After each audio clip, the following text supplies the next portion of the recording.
What is up, everybody? Steve here. Today, I have a very special guest, Todd Sachs. He is very experienced, and we're going to talk all about real estate, what's going on in the markets today. Todd, thank you so much for being here today, man.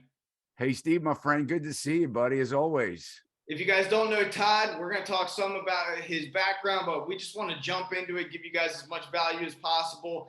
And as always, I'm going to link up his YouTube channel. So be sure you guys follow him because he has some amazing guests. Let's talk about that real quick. You had Mr. Lawrence, how do you say his last name? Lawrence Yoon. Yoon. Tell us about that interview real quick, if you don't mind. Yeah, so he's the chief economist at the National Association of Realtors, Steve. And I tell you, it was a great interview. It was at the end of May. Encourage people to check it out. It was very informative. Dr. Yoon, he's a pretty smart guy. We chatted about where things were going the end of April. Steve, I had a video that was posted that I posted that basically said that a buyer's market was on the way. And, back then, I mean, I was just looking at some initial data and, been in the business since 1989, serving the housing industry. And, so I kind of challenged him a little bit on, what he thought was, coming in the next several months. And, I mean, he did predict and did say that we would experience a housing slowdown like we're seeing. But the big difference was he didn't think that prices were going to go down. He thought that we would still be in an inventory shortage because of demand. And I think, I respect him. Look, he has an important role here for the business, the industry at large, not just for agents, real estate agents, but for the public at large. But I think he, like most economists, just didn't see or didn't think that we would start to see what Steve, you and I see as boots on the ground. Do you think he has to, based on his position, and you guys got to understand, National Association of Realtors is a huge entity. I mean, they have lobbyists in Congress and very political and everything else. Do you think that he has to tiptoe around the issues? Because we're going to talk about some of the current stats coming from NAR. Do you think, based on his position and based on your interview and your feel that you got from him, that he has to kind of control that narrative? Yeah, he said some that's a great question. He had actually said some things that were quite shocking to me that I was surprised he put out there. Talking about the Fed and, printing money and the, quantitative easing and stuff like that. And these were things that I was actually shocked that, he was willing to speak so freely about. But yeah, I think there is a certain amount of, pressure on these economists. Most of them, Steve, are bureaucrats. I mean, they work for, Wall Street. They not just, Dr. Yoon, but a lot of the economists, and to their defense, and I'm not protecting what they say, but yes, I think he was a little more in reserve. But, I understand that, they're buried in the books, man. I mean, they're looking at a lot of data that is very backward looking, right? So they're looking at old stats. So they're not as connected as we are, as when we actually have an open house or, we see a seller, struggling because, they're having a hard time understanding that they're not getting $50,000 over list price. And I think National Association of Realtors, somewhere I saw in the last couple of days, the average, I think, was 63,000 nationwide over asking price was, so sellers are having a hard time understanding that. And I think these economists, they just don't have the boots on the ground data or real up-to-date live data as we do, in the trenches. Yeah, I mean, we're with our YouTube channels as well. And by the way, I will link that exact video so people can watch it because it's good, man. And I appreciate you bringing some of these really intelligent people to the table and questioning them, with some hardball questions too. So You and Melissa, keep it up, man. You guys are doing an excellent job there. NAR, existing home sales, fell for the sixth consecutive month to seasonally adjusted annual rate of 4.81 million. Sales were down 5.9% from June and 20.2% from 1 year ago. The median existing sales price climbed 10.8% from 1 year ago, from 403,800, and that's down $10,000. However, from last month's record high, 413,800. What what do you get out of that, and what do you see is coming in the future? Steve, and and what you just mentioned and referenced, I mean, this is from the National Association of Realtors, who's looking at all the data nationwide. Though that data is backward looking, I think it's continually going down. But you're right. I mean, this is a $10,000 median price decrease in 1 month. This is from June to July. I mean, that's pretty massive. And when and you and I know, I mean, we look at these charts and we know, there's a Fred chart that I reference a lot, and I know you do as well, that basically dates back to 1963, that shows over time, home prices do. And by the way, everything goes up. I mean, what was a loaf of bread in 1963? And, what was a gallon of gas in 1963? So, housing is no different than any other product, at least if the product doesn't go away. I mean, we may look at some vintage cars that were from 1963 compared to what they sold for then. I mean, they're even up, right? If you want a vintage car. But I think that what people don't realize when they say that prices never go down in real estate, they don't understand what we mean by that. And when we're looking at the data, and we see what happened in the last 2 years, we know that's not sustainable, number one. We also know that it's not normal. This was not normal appreciation. This wasn't normal inflation. This was as a result of multiple things happening. Number one, the Fed raising or lowering the interest rate, to just about zero, created this mortgage frenzy and this price increase that, I mean, that's just, in my opinion, one of the largest contributors, and there's multiple others. And that's I think you and I, as well as some other YouTubers, I think that's why we've been kind of screaming at the top of our lungs, like, watch out, be careful right now, because you can get very injured. And we're going to talk a little bit more about that. But we're sounding the alarms, and obviously I know on your channel, my channel, Travis and Scott Walters and all these guys, we have a certain percentage of people that are like, you guys are crazy. There's no bubble. There's no correction. There's no crash. All this, and we're just looking at. I look at just common sense. Like, if you're giving a druggie a bunch of drugs, and then all of a sudden, you pull those drugs out of his system, what happens? And that's kind of what happened with our monetary policy and the reduction of rates and everything else. Like, our economy is sick. Let me touch on something, because, and this is still according to the National Association of Realtors, the inventory of unsold existing homes rose to 1.31 million by the end of July, or equivalent to 3.3 months. Okay. I've been saying, a healthy market should be like 5-6 months of inventory. And we still have historically low inventory. My perception is, I'm looking at this and I'm like, 3.3 months is very low. And we're seeing the most volatility in the real estate market in terms of buyers backing out, reductions of prices, median home values decreasing so quickly with a relatively low amount of inventory.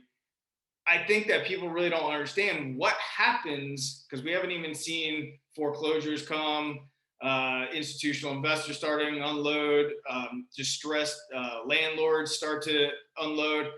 what happens when we actually see that influx of inventory? Right now, we're seeing volatility, but do you foresee a lot more inventory coming to market? And if you do, what do you foresee happening? And, this is a critical question because this goes directly after the naysayers on price reductions, the ones that say that prices aren't coming down. And, before sort of I give you my thoughts on that, the prices right now are coming down because of affordability issues.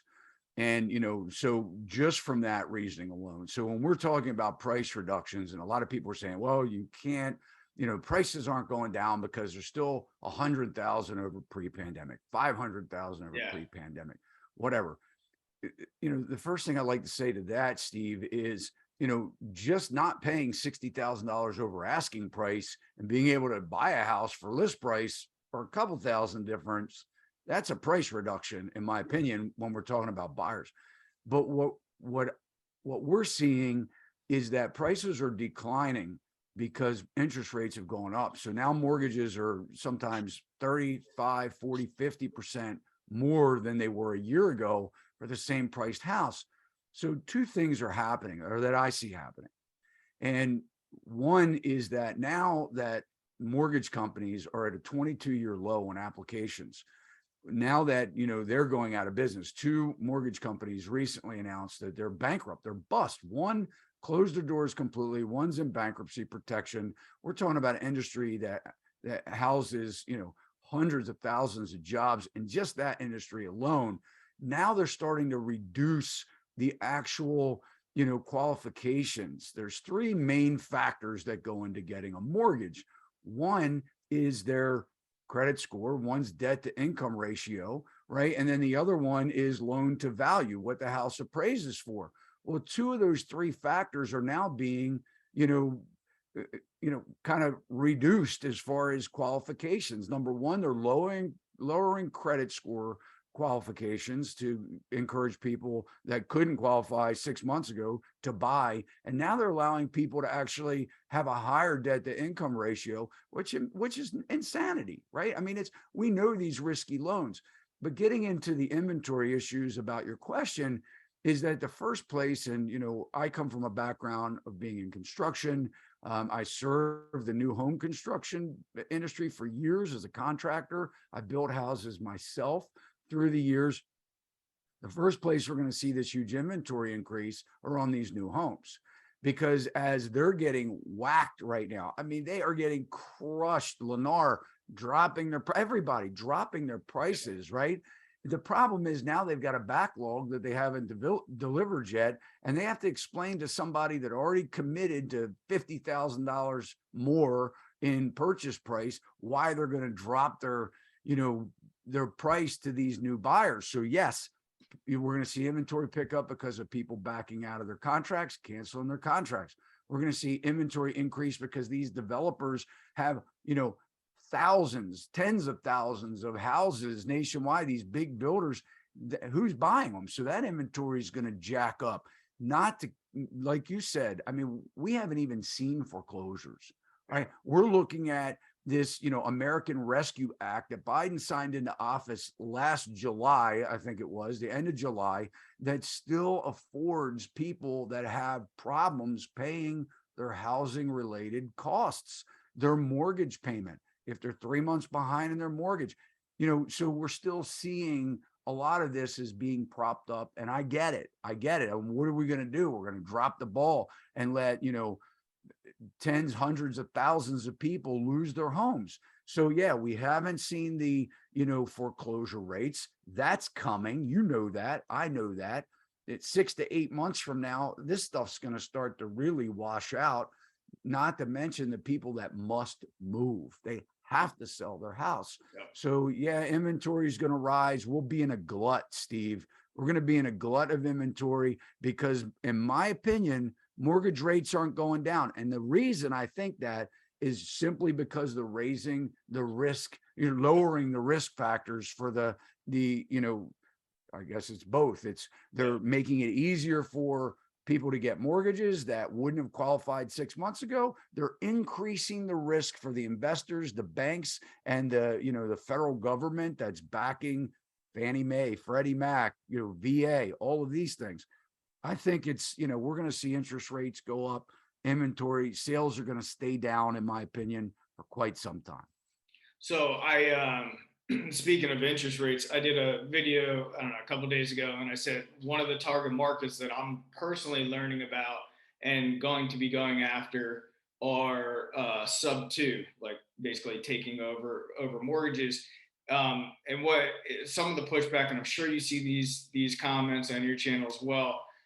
People are like, there's no way people are going to get foreclosed on because they got locked into 2.75% interest, this and this and this, and there's no way. And I'm like, you guys don't understand.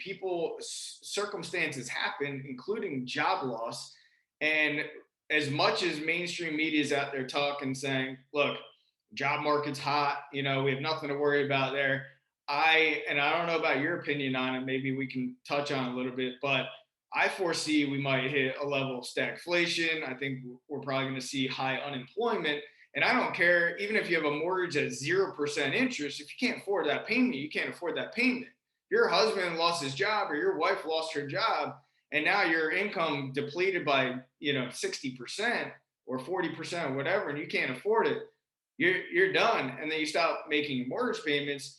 And that's one of the reasons why I'm learning about sub two right now, and literally hired Pace Morby and his crew and everything to educate us on it, because we're going to need to figure out creative scenarios to save people from foreclosure if we can, assuming the numbers make sense, and create that win-win opportunity so that they don't foreclose and we can actually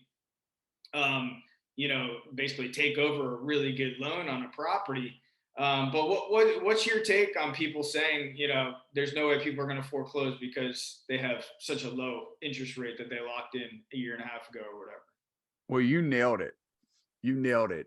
Job loss, is when people can't pay their mortgage, and it does take some time. I mean, I don't think the sky's going to fall in the next 30 or 60, 90 days. Yeah. I think that a lot of what we're going to see play out from this, acceleration is going to be over the next 12 to 18 months, in my opinion, anyway. Yeah.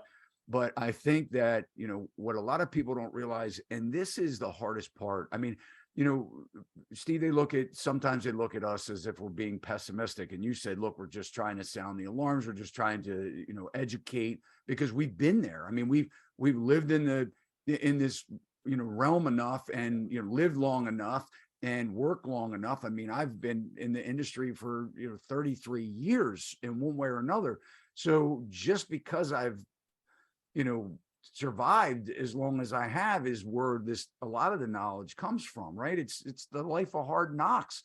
I learned the hard way. Yeah. And, but the thing is that we have to understand is that before the pandemic, there was a round of automation that was setting up that is really going to be like no other.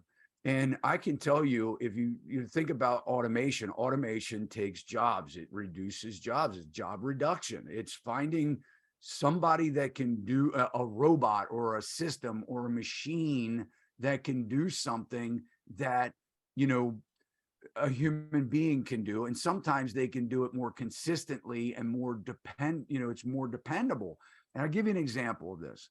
I went into an office pre-pandemic and to meet an investor, and very successful investor. They buy and sell companies, including real estate, all kinds of stuff.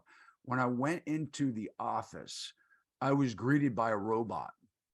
And I mean, I'd never seen anything like it before. It actually came around the corner and said, how are you? Who are you here to see? Whatever. And what it was it wasn't that the robot was talking to me, but it was an actual person on a screen that was at a remote location that monitored 6 or 7 offices, just like the one I was in. Basically, when the door opened up, it triggered this machine to come around, and they could toggle it and they could have a conversation. And it's weird, but I followed this rolling machine, this robot, to the person that I was there to see. And, so what happened was, and this was going on well before the pandemic. Yeah. So this kind of remote work type of atmosphere was happening back then. But, the pandemic actually did two things, in my opinion. One is it accelerated the fact that we can actually work remotely. But number two, what it did was really kind of slowed down the automation, because companies were just scrambling. They were in survival mode. They weren't in planning mode. They weren't, realizing how they could use technology other than Zoom to eliminate jobs and, make more money or do more things. So I think that when we're talking about, what's going to happen in our economy as a large, we're going to have to readapt to the next round of automation, what's going to attack our jobs. And Steve, as well as I do, people were having a hard time getting people to work. The government, federal government, I think for 4 months was giving an extra $600 a week for unemployment. They reduced that down, I think maybe to 300 or whatever. And it actually was in, I think 2020 and 2021 until September, the federal government eliminated that stipend. So people were sitting at home making more money than they were at their jobs. Employers were trying to get people back to work, and they weren't coming back to work because they were saying they were afraid, COVID, whatever. And then what happened was they had to fill these positions. So what they do? They hired headhunters, they gave sign-on bonuses, they paid compensation packages like they wouldn't have imagined.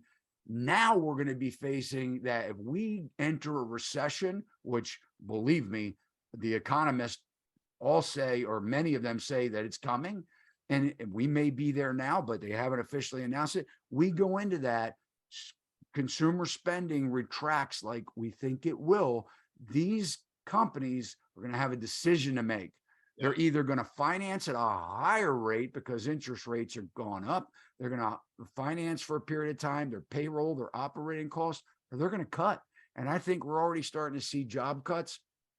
On the flip side, what's going to happen to these borrowers in homes? It doesn't matter what their mortgage rate was. It doesn't matter if they were 2.75%. If they lose their job, can't pay it. Yeah, it only takes one missed mortgage payment to get that ball started, go down that train. And statistically, I forget what it is, but when somebody misses one mortgage payment, the odds of them getting current is very, very, the margins are very small. And I think you hit on it too, because I've been talking on this channel a lot. Like, people don't understand the amount of zombie companies that are out there. And basically, these are companies that are insolvent. And that means that they need debt in order to finance their operating costs. And, as soon as, like Todd said, as soon as they're relying on debt, but now they have to take debt that's more expensive, a lot of these companies are going to surface. I think we're going to see a lot more job losses, and we're already seeing our economy contract. One thing I want to touch too on what you just said in terms of automation. That's a beautiful story, by the way. I wasn't even really thinking of it, but also another thing is, unfortunately, I think we're seeing, and I don't know about you, but I think we're seeing a certain level of lack of skill set from people. And I think employers are going to expedite even further in terms of that automation process as well, where they're like, look, I'm relying on, these 3 employees. If I can get this one machine to do the work of these 3 employees, I don't have to worry about them being lazy or lack of skill set or whatever. And I don't care what anybody says that's watching this, man. You are experiencing it. Most likely you're experiencing it where you're like, wow, that was just the worst service I've ever had in my entire life.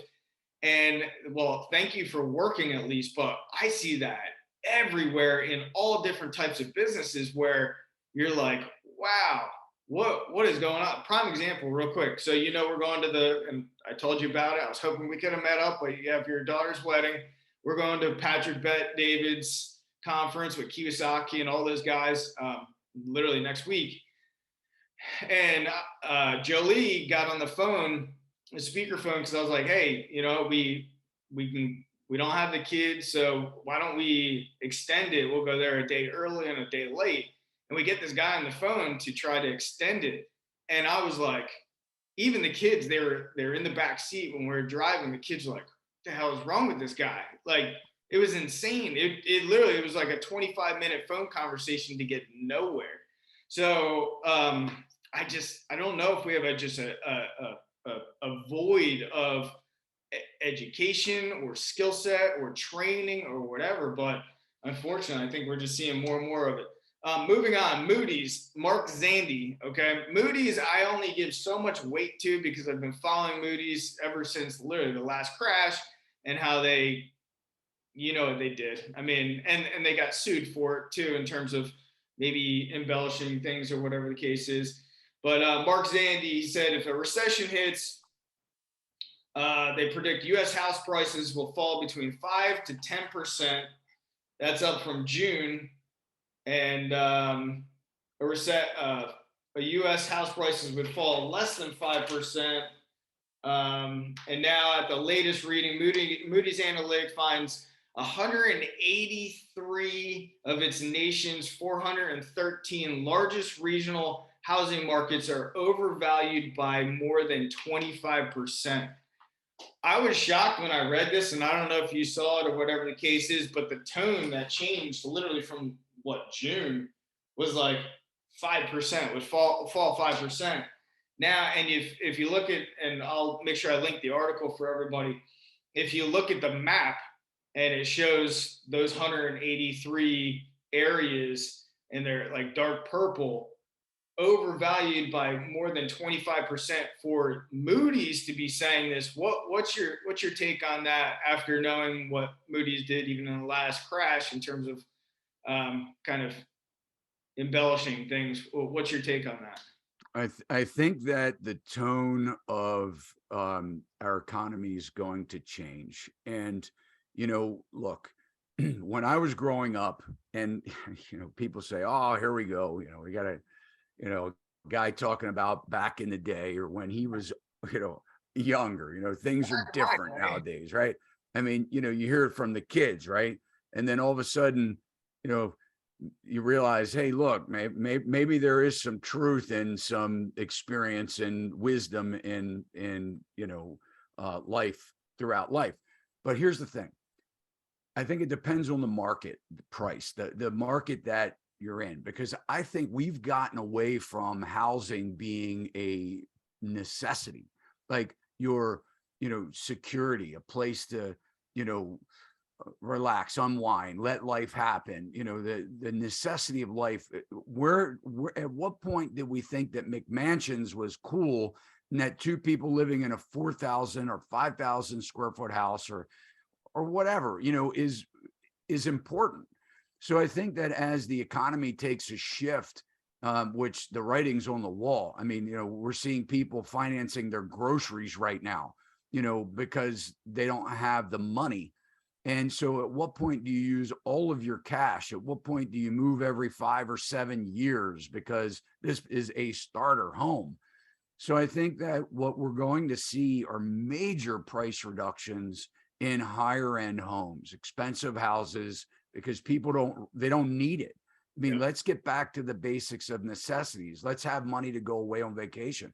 Let's have money to go to the whatever, the movie theater, out to dinner, not being house poor or buying a house that I think some of the biggest regrets I just read the other day were, the house being too big. Well, duh, it's twice the size of their apartment and now they don't have enough furniture. So they're walking around an empty room.